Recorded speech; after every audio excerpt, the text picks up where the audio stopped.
Hello, today we will start class 4 and today's topic is trigonometry. Today we will discuss some basics why sine 90 minus theta is cos theta and why cos 90 minus theta sine theta, as well as we are talking about some standard formula of sine theta, cos theta, and at 0 degree, at 90 degree, at 45 degree, how that numbers obtained. कौन से number की बात कर रहा हूँ मैं? Sine zero क्या होता है? ज़ीरो होता है, तो वो क्यों होता है वो बात करेंगे हम आज, और अच्छे से इस टॉपिक को थोड़ा सा समझेंगे। शुरू करते हैं। शुरुआत करेंगे हम फिगर से। फिगर में आप देख सकते हो कि एक्स एक्सिस है, वाई एक्सिस है।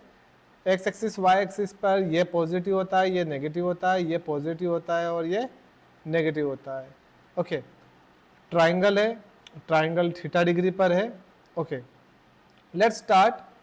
First of all, if we say sine, so what is sine? How this word come from? It is a Latin word. It means sinus. Sinus means pocket, and pocket means जेब, और जेब कहाँ से आया? जब 343 CE में आर्यभट्ट ने इसे जिया बोला था। त्रिज्या आपने सुना होगा, रेडियस, वैसे जिया होती है। जिया क्या होती है? कोड, हाफ कोड, अर्ध जिया।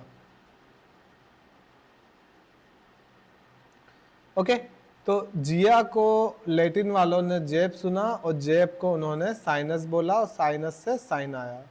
ओके, सो साइन का बेसिक फॉर्मूला आपने क्या पढ़ा होगा? Perpendicular upon hypotenuse. लेकिन ये फॉर्मूला नहीं होता है। हाँ, हम पढ़ते हैं, लेकिन ये फॉर्मूला नहीं होता है। स्टैंडर्ड फॉर्मूला जो होता है साइन थीटा का, वो होता है algebraic distance from x axis upon radius. अब ये क्या होता है, आइए समझते हैं। मान लीजिए कि ये एक्स एक्सिस है और ये वाई एक्सिस है, जो कि हमेशा होती ही है, और डिफरेंस क्या है एंगल का? यहाँ से शुरू हो रहा है एंगल और यहाँ ख़त्म हो रहा है। मतलब जहाँ से एंगल टच हो रहा है वो हमारी एक्स एक्सिस है फिलहाल। ठीक है, तो आपको ध्यान रखना है कि ये यहाँ टच हो रहा है, इसलिए हम इसको एक्स एक्सिस मान के चल रहे हैं, और ये थीटा हमारा एंगल है। तो हम देखेंगे साइन थीटा।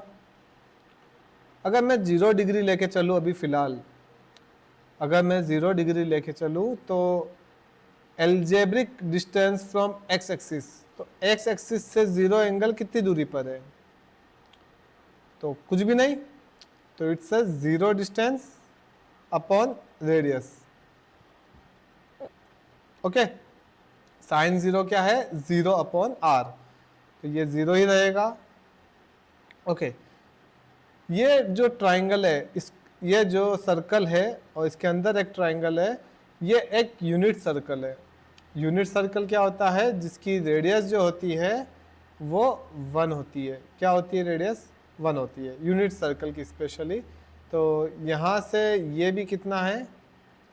1, क्योंकि ये भी रेडियस है और ये भी क्या है? रेडियस है। ओके, अगर मैं कहूँ साइन 45, तो इसकी वैल्यू अभी हम निकालेंगे।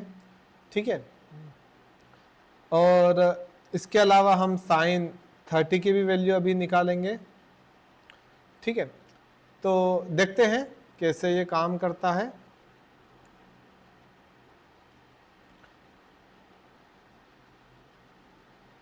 मान लीजिए कि ये एंगल जो है हमारा थीटा है और ये हमारी एक डिस्टेंस है और ये एक ट्राइंगल है। ट्राइंगल का थोड़ा सा पार्ट और मैं क्रिएट कर रहा हूँ। Okay, here it's our triangle. आप देख सकते हैं ट्राइंगल कौन सा है, ये ट्राइंगल है इक्विलैटरल ट्राइंगल। अब इक्विलैटरल ट्राइंगल क्या होता है, जिसकी तीनों एंगल 60-60 डिग्री के होते हैं। ये भी 60, ये पूरा भी 60 होता है, तो ये उसका आधा एंगल है। तो आधा कितना होता है, 30 डिग्री। ओके, इसको हम 30 बना लेते हैं। और ये कितना है, 90 डिग्री। ओके, सो एक ट्राइंगल बन चुका है 30 डिग्री, 60 डिग्री और 90 डिग्री।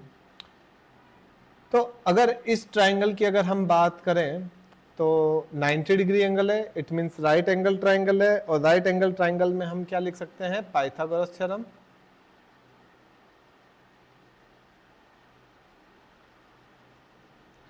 ओके, पाइथागोरस थ्योरम होती क्या है, अगर हम इसको नेम कर दे ओ पी क्यू, तो पाइथागोरस थ्योरम क्या होती है, hypotenuse square perpendicular square plus base square. अगर मान लीजिए ये रेडियस आर है, ठीक है, तो ये भी आर है, ये भी आर है, और ये पूरी भी क्या है, आर है। तो पी क्यू क्या होगी, अगर ये पूरी आर है तो ये इसका आधा होगा, आर अपॉन 2। तो देखते हैं हाइपोटेनस क्या है, आर, परपेंडिकुलर क्या है, परपेंडिकुलर आर अपॉन 2, बेस जो कि हमारा ओ क्यू है। Okay, so R square minus R square upon 2 का स्क्वायर क्या हो जाएगा, 4, और ये बी स्क्वायर। एलसीएम लोगे, 4 minus 1 it's 3r square upon 4। Here it's B square, power इधर आएगी, हियर इट्स रूट, रूट लग गया तो इट्स रूट 3 अपॉन 4 का रूट 2, एंड आर स्क्वायर था तो स्क्वायर हट जाएगा और आर इसके नीचे आ जाएगा। अब ये क्या हुआ, B our base O Q, radius means hypotenuse O P, तो ये क्या बन गया, आर की वैल्यू आ गई √3 और बेस आ गया आपका 2, लेकिन कंडीशन क्या है, एंगल आपका 30 डिग्री है। अगर मैं अब कहता हूं साइन 30 डिग्री, तो 30 डिग्री के सामने वाला हमेशा परपेंडिकुलर होता है। और आप कह सकते हो परपेंडिकुलर निकालने के लिए हम पाइथागोरस थ्योरम यूज कर सकते हैं। कैसे कर सकते हैं, बेस आपको पता लग चुका है, H square P square plus B square. Okay, so hypotenuse कितनी हो चुकी है, √3, परपेंडिकुलर कितना आ चुका है आपका, आर की वैल्यू आ चुकी है 2, तो ये आर अपॉन 2 है, मतलब ये हो गई 1 और ये हो गई 2। चेक कर सकते हो आप, ये √3 का 3 हो जाएगा और ये 1, ये आपका परपेंडिकुलर, परपेंडिकुलर आपका आर अपॉन 2 था।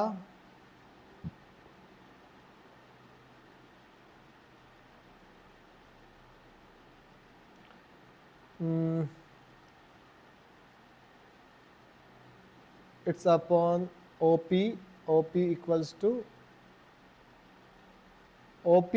2 and OQ equals to √3. Our OP is equals to 2 and OQ equals to √3. Now correct it, here it's a 2, here it's √3. So 2 का स्क्वायर ये क्या हो जाएगा, 4, 1 और ये हो जाएगा 3, 4 इक्वल्स टू 4।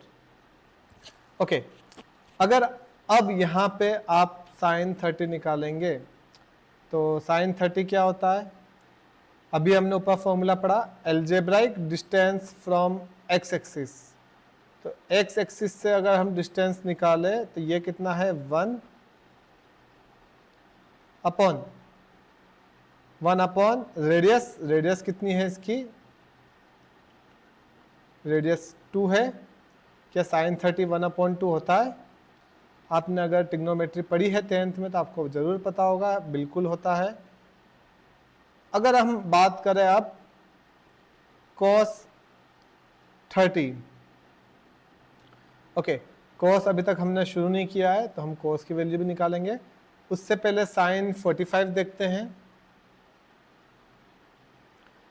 इस बार हम 45 डिग्री की बात कर रहे हैं। ये तो फाइनल है हमारा 90 डिग्री, तो ये कितना होगा हमारा 45 डिग्री। दोनों एंगल बराबर है तो दोनों साइड भी कैसी होगी, बराबर। ओके, ये आपकी रेडियस है r, ठीक है। तो वापिस से पाइथागोरस थ्योरम लगा देते हैं हम। पाइथागोरस थ्योरम क्या हो जाएगी, OPQ, ठीक है। तो OP whole square OQ whole square plus PQ whole square. OP कितना है R, OQ और OQ और OPQ आपस में इक्वल है। तो अगर दोनों इक्वल है तो OQ की जगह OQ ही रहने देते हैं और PQ की जगह OQ लिख देते हैं। ये 2OQ होल स्क्वायर बन गया। 2 यहाँ पे आगे 1 है तो 1 यहीं रहेगा, 2 नीचे चला गया। OQ whole square R square, ये दोनों इधर जाकर रूट बन गए।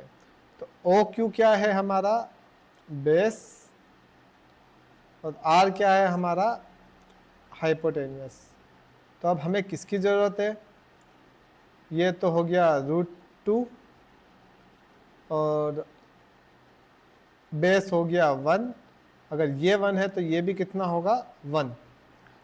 तो अगर हम बात करें अब साइन 45 डिग्री, अब की बार एक्स एक्सिस से कितनी दूरी है इसकी, जो कि 1 है, और रेडियस कितना है √2। क्या साइन 45 √2 होता है? बिल्कुल, साइन 45 1/√2 होता है। ओके, अब हम बात करते हैं cos थीटा की। तो cos थीटा का फॉर्मूला क्या होता है, एल्जेब्राइक डिस्टेंस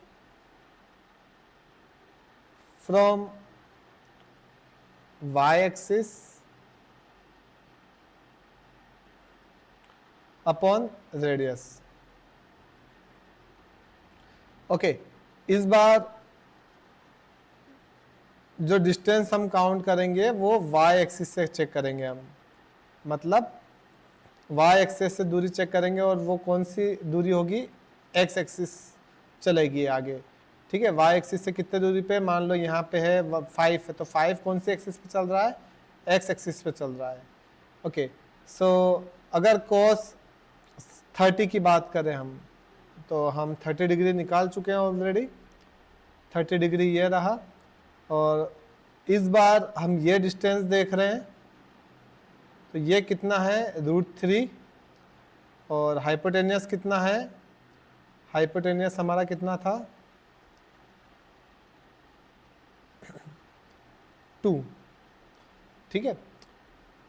तो ये था 2, ये था √3। तो algebraic distance from y axis that is √3, radius कितनी है 2। क्या cos 30 √3/2 होता है? बिल्कुल होता है, ठीक है।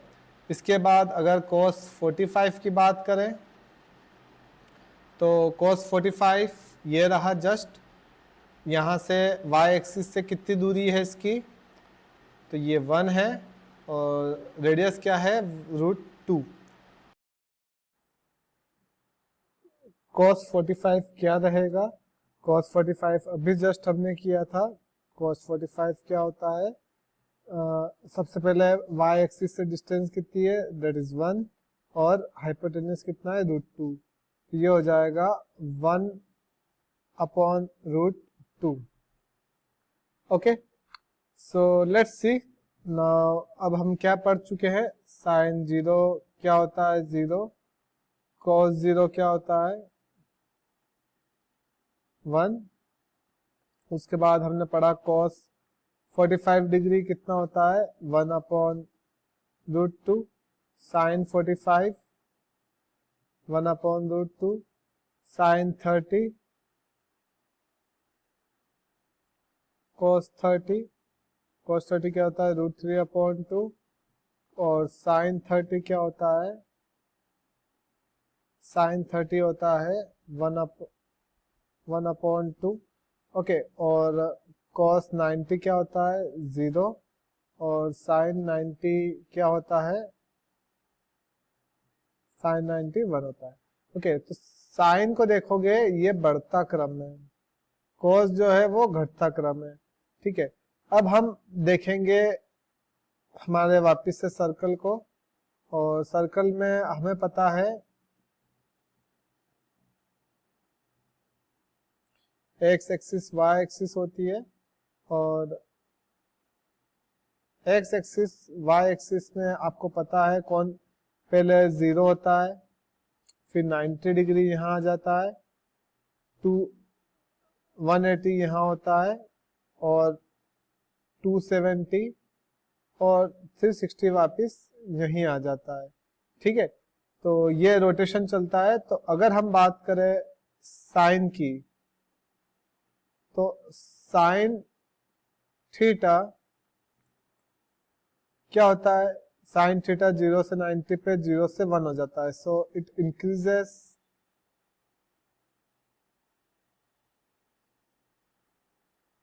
0 to 1, और अपॉन में क्या होता है रेडियस। और cos थीटा की अगर बात करें तो cos थीटा क्या होता है 1 से 0, तो 1 से 0 है तो इट डिक्रीजेस,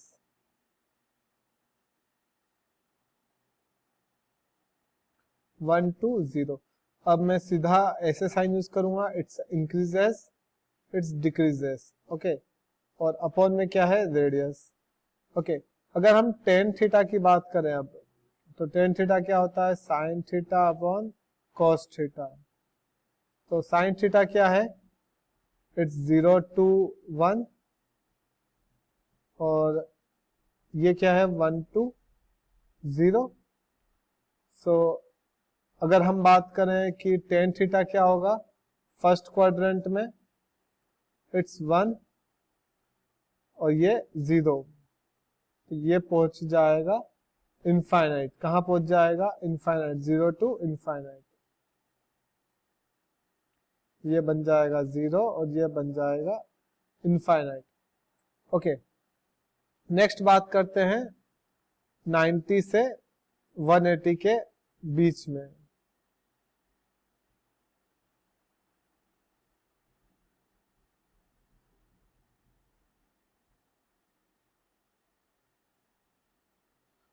ओके, अगर हम बात करें अब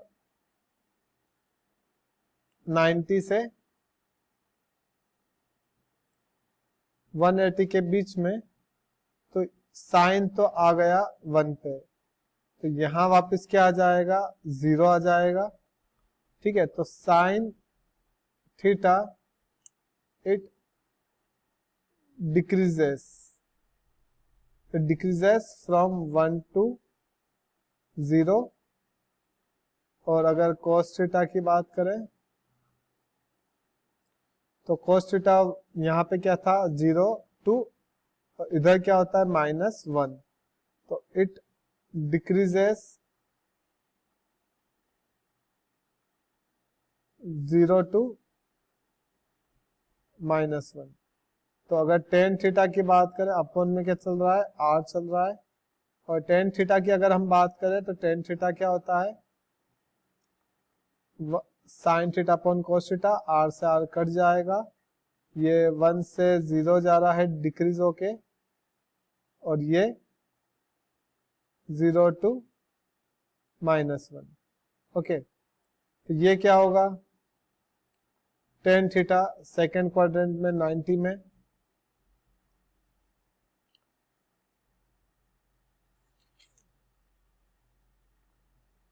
वन अपॉन 0। ऐसा क्यों देखोगे, लेकिन ये माइनस का है, देखो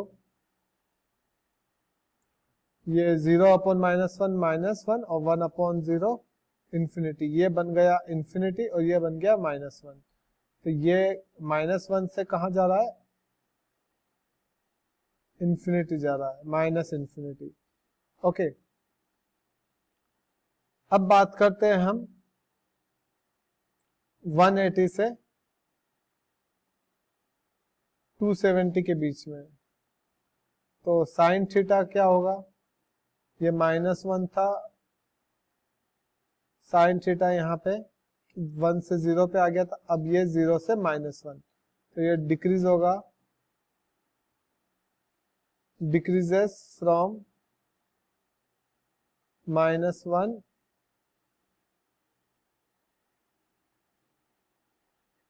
ये 0 था last time, 0 to -1 upon R, और टेन थीटा क्या होगा, कोस थीटा, ये भी डिक्रीज होगा,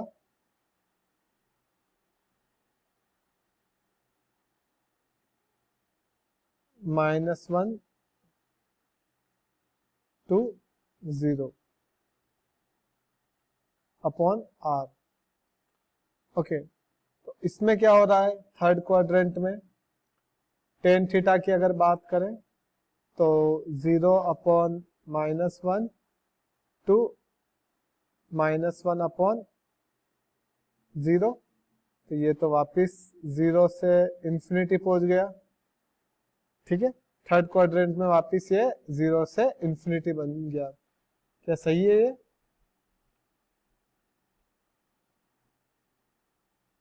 बिल्कुल सही है। ओके, नाउ द लास्ट, अगर लास्ट हम बात करें 270 से 360, तो साइन थीटा क्या होगा देखेंगे, साइन थीटा कहाँ तक पहुंच गया था, -1, और यहाँ पे वापस क्या है, 0। तो इंक्रीजेस -1 टू 0 और अपॉन में आर, कॉस थीटा क्या होता है, कॉस थीटा हम कहाँ पहुंच गए थे, 0, increases again to 0 to 1 upon are.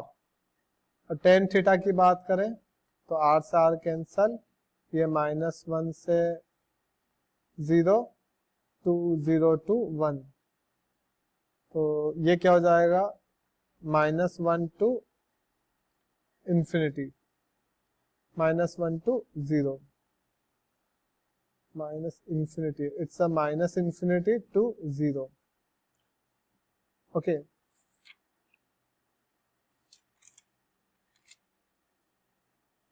Okay, correct. So हमने देख लिया है, अब टेन थीटा का हम स्ट्रक्चर बनाते हैं, टेन थीटा का साइन थीटा का कैसे बनेगा। एट लास्ट शुरू करते हैं साइन थीटा। तो साइन थीटा का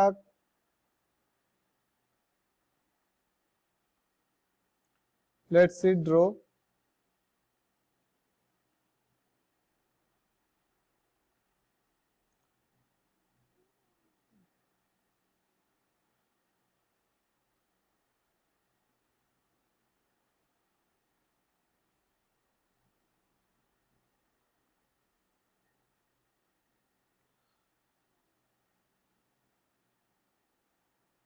okay, sine theta, cos theta और टेन थीटा।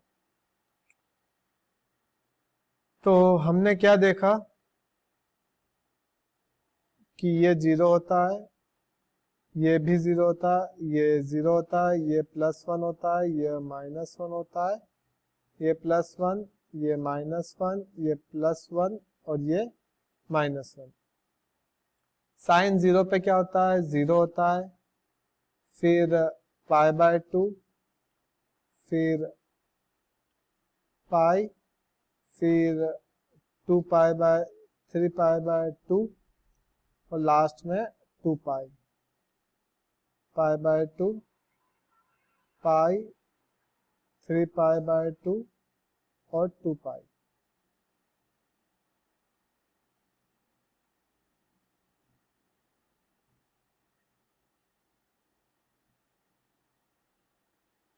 ओके, साइन 0 पर 0 होता है और π/2 पर 1 हो जाता है, पाई पर वापिस 0 हो जाता है, फिर 1 हो जाता है और फिर 0 हो जाता है। तो कुछ इस तरीके से साइन का डायग्राम बनता है। कोस की अगर बात करें तो कोस 0 1 होता है, π/2 0 हो जाता है, देन पाई पर वापिस -1 हो जाता है, 3π/2 पे 0 और 2 पाई पर 1 हो जाता है। अब टेन थीटा की बात करते हैं।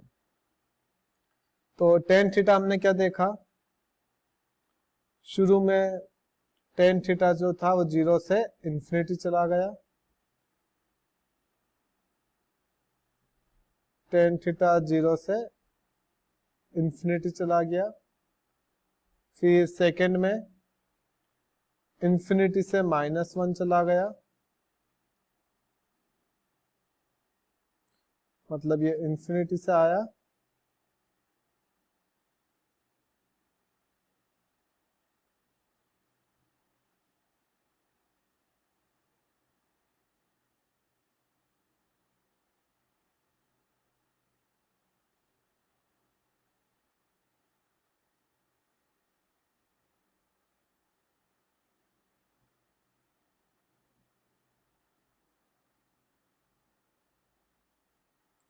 ओके। कुछ इस तरीके से टेन थीटा का डायग्राम बनता है। आइए चेक कर लेते हैं एक बार। सबसे पहले हम देखते हैं टेन थीटा 0 से इंफिनिटी चला गया, तो हमने 0 से इंफिनिटी भेज दिया। ओके, फिर उसके बाद सेकंड में इंफिनिटी से -1 चला गया, इंफिनिटी मतलब -1, तो ये -1 से इंफिनिटी से -1 पे आ गया। फिर उसके बाद देखेंगे 180 से 270 के बीच में, 180 से 270 कहाँ है, हियर इट्स 180 और ये आपका 270, 180 से 270 के बीच में क्या जा रहा है, ये 0 से इंफिनिटी। तो देखेंगे आप ये 0 से इंफिनिटी जा रहा है, और उसके बाद लास्ट 270 से 360 देखेंगे तो ये जा रहा है -इंफिनिटी टू 0। तो 270 से 360, 270 से 360 कहाँ जा रहा है, ये -1 से इंफिनिटी। ठीक है, तो ये कुछ डायग्राम बन चुके हैं साइन कोस और टेन थीटा के। और भी आपको अगर कोई डाउट हो तो आप पूछ सकते हैं, कमेंट सेक्शन में लिख सकते हैं, और समझने के लिए कोई नया टॉपिक हो तो वो भी बता सकते हैं। धन्यवाद।